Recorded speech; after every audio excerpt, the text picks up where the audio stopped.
나 9월 16일 금요일 오늘 누가복음 17장과 18장을 말씀 가지고 함께 114 성경 함께 살핍니다. 기도합니다. 하나님 아버지 감사합니다. 우리를 하나님의 자녀로 제자로 불러주셔서 우리가 주님을 믿고 구원을 이루게 함을 감사합니다.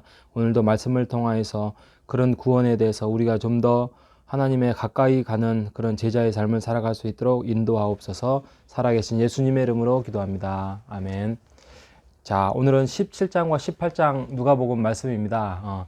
한 제자라는 단어로 17장과 18장을 핵심 단어로 한번 풀어가려고 합니다.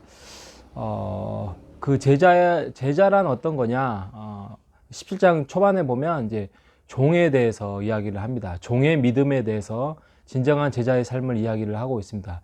여러분, 오늘날 민주사회에는 종이 없지만 옛날에 그 종은 어떤 모습이죠? 자기가 가질 수 있는 특권과 권리가 없습니다.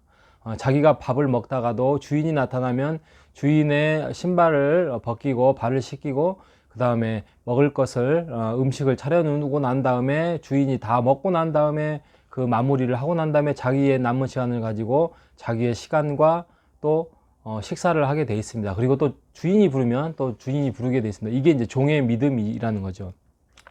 진정한 제자의 삶은 바로 이런 종의 자세로 그러니까 하나님이 무슨 군림하는 왕처럼 하는 것이 아니라 이런 겸손한 자세로 믿음의 자세를 가져야 된다라고 이야기를 하고 있습니다. 그리고 이것이 그냥 하기 싫어서 종이기 때문에 하는 것이 아니라 하나님이 주신 그 은혜의 기쁨과 감사 속에서 자연스러운 반응으로 충성으로 나온다는 것입니다.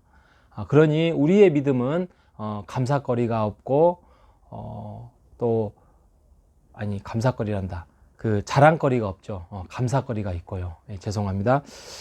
종의 우리가 형태의 믿음으로 가야 되는데 그 중에 이제 나병 환자를 걸렸던 10명 중에 그 한 사람이 예수님께 돌아와서 예수님께 무릎 꿇고 예수님을 찾는 그 장면에 대해서 예수님이 너의 병을 치유한 것도 치유한 거지만 너는 죄사함을 받았다라고 이야기를 합니다. 진정한 제자의 모습은 듣고만 끝나고 누리기만 하고 끝나는 것이 아니라 바로 예수님께 와서 무릎 꿇고 예수의 제자가 되는 그런 삶의 모습 또 행위의 모습이 나타나는 것입니다. 그래서 그 다음 그 나병 환자 이어서 그 다음에 17장에 가면 하나님의 나라는 어디에 있느냐라고 이야기를 합니다. 그러니까 하나님의 나라는 그런 종된 마음, 헌신된 마음, 희생의 마음 속에서 하나님의 나라가 너희 안에 있다라고 이야기를 하고 있습니다. 그리고 진정한 실제적인 하나님의 나라는 미래에 도래할 것인데, 그러니까 하나님의 나라가 이미 왔지만 아직 임하지 않는 그 이미와 아직이라는 그 과도기에 있다라는 이야기를 우리가 신학적으로 이야기를 많이 합니다. 그렇기 때문에 오늘 말씀에 보면 그 노아의 때와 롯의 때처럼 우리가 하고 싶은 대로 즐기고 생활하고 먹고 마시며 사고 팔고 그렇게 하지 말고 모든 초점과 가치를 하나님의 나라, 주님의 날에 임하는 거에 준비해야 된다. 뭘로 준비하느냐? 하나님의 말씀과 기도로 그리고 그 말씀과 준비된 가치관으로 그 실천을 해야 된다라고 이야기를 하고 있습니다.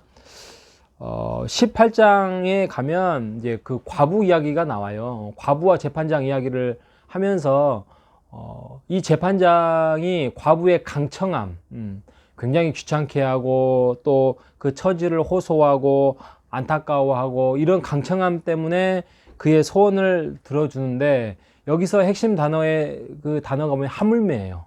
하늘에 계신 너희 아버지께도 사랑하는 자녀들의 그 원한과 그 소리를 듣지 않겠느냐라고 이야기합니다. 그러니까 세상의 재판장도 사람들도 강청함 때문에 소원을 들어주고 그 원한을 들어주는데 하물며 너희들은 하나님의 자녀 아니겠냐. 그리고 하나님은 너희들을 그런 소원을 들어주고 응답하시는 분이기 때문에 우리가 그 하나님만을 신뢰하며 항상 기도하고 낭망하거나 낙심하지 말라라는 이야기를 하고 있습니다. 그래서 우리가 이 땅을 살아가면서 내 기도가 또 나의 응답이 당장 이루어지지 않는다고 할지라도 우리가 낭망하지 말아야 할 것은 우리가 하나님의 자녀고 그 하나님의 자녀는 하나님의 때와 하나님의 방법에 따라서 우리의 응답은 100% 이루어진다. 이런 확신 속에서 우리가 살아가야 할 것입니다. 근데 그 초점이 나를 향해 있지 않고 하나님께 향해 있어야 되는 그 이야기를 결부돼서 이야기하면서 바리새인과 세리의 비유가 이야기합니다. 이 바리새인은 11절에 보면 따로라는 단어가 나와요. 이 따로라는 단어는 원어적으로 말하면은 자기 자신을 향하여 이렇게 돼 있어요. 근데 기도는 어디에 향해 있어야 돼요? 자기 자신이 아니라 하나님을 향해 있어야죠. 그죠? 주기도문에도 먼저는 하나님의 나라, 하나님의 뜻에 향해 있는 것처럼 하나님을 향해 있어야지 자기 자신에 향해면 어떻게 나타나냐면 자기 자랑, 자기의, 자기 어떤 행동에 대한 자랑거리로 나타난다는 것이지요. 그렇기 때문에 바리새인과 세리의 이 비유를 통하여서 우리가 하나님을 향해서 우리가 기도해야 된다라고 이야기를 하고 있습니다. 여러분, 칼빈이 말합니다. 기도는 예수님의 복음의 비밀을 캐내는 작업이다. 그런 이야기를 합니다. 보물을 캐는 거래요. 그래서 기도는 처음에는 힘들죠. 지루하지요. 또 듣지 않으신 것 같죠. 그런데 기도는 하면 할수록, 맛을 알면 알수록 하나님과 진실한 교제가 이루어질 수 있고 하나님의 뜻을 발견할 수 있고 보물을 캘 수 있다. 그 말을 하고 있는 것입니다. 그리고 그 바리새인과 세리 기도 다음으로 18장 15절부터 부자 관리가 나옵니다. 부자 관리의 기도와 신앙의 삶은 어디에서 문제가 생기냐면 자기가 모든 영생을 위하여서 하나님의 계명을 100% 다 지켰다라고 이야기를 하는데 재산에 걸립니다. 그러면 재산을 다 팔아서 그것을 다 가난한 사람에게 나눠줘라 이야기를 하니까 근심이 많았다는 이야기하면서 예수님이 뭐라 하죠? 부자가 천국에 들어가는 것이 낙타가 바늘게 들어가는 것보다 쉽다 이야기를 하고 있는 것입니다. 그래서 예수님도 그 이야기를 했죠. 재물과 하나님을 겸하여 섬길 수 없다. 그러니까 우리의 우선순위가 어디에 있냐는 거죠. 우리가 직업을 갖고 우리가 돈을 벌고 이것이 우리의 우선순위가 하나님께 향해 있느냐, 이게 핵심이라는 거예요. 진정한 제자의 삶은 우선순위에 하나님께 두는 거고 하나님의 교회에 두는 거고 하나님의 말씀에 두는 거다라고 이야기를 하고 있습니다. 우리의 마음은 어디에 있습니까? 우리의 중심은 어디에 있는지 한번 잘 살펴보는 오늘 하루가 되시기를 바랍니다. 마지막에 보면 맹인을 고치시는, 여리고의 맹인을 고치시는 장면이 나오지요.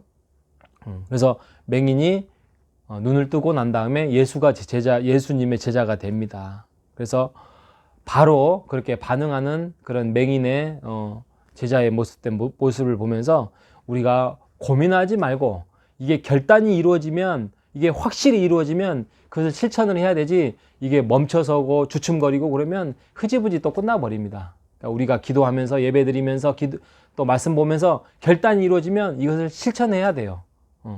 이게 하나님이 우리에게 그런 마음을 주셨을 때 실천하지 않으면 이게 그 씨앗을 그 사단이 또 새가 이렇게 빼앗아 먹은 것처럼 우리가 믿음의 어떤 반응으로 나타나지 않습니다. 그래서 하나님께서 우리가 응답할 수 있는 능력만큼 주신다고 했습니다. 우리가 기도할 때, 말씀 들을 때에, 우리가 희생할 때에 우리가 하나님의 주신 능력만큼 우리가 희생한다면 여러분은 하나님의 제자, 예수의 제자라는 것을 확신할 수 있으며 더욱더 믿음은 굳건하게 세워질 것입니다. 오늘 하루도 주님의 제자된 삶을 어떻게 실현해 갈 것인지, 실천해 갈 것인지 승리하는 여러분 되시기를 주님의 이름으로 부탁드리겠습니다. 기도하겠습니다. 하나님 아버지 감사합니다. 누가복음 17장 18장을 통하여서 우리의 진정한 제자의 모습이 종된 모습이고 또 10명의 나병 환자가 치유를 받았지만은 예수님께 한 명만이 돌아왔고 오직 말씀과 기도로 하나님의 나라를 이룰 수 있고 강청함으로 하나님과 더 깊은 교제 속에서 하나님을 향한 기도를 할 수 있고 우리의 마음은 하나님께 구해져 있음을 우리가 고백할 때에 오늘 하루도 우리가 제자의 삶을 살아갈 수 있도록 인도하옵소서. 살아계신 예수님의 이름으로 기도합니다. 아멘.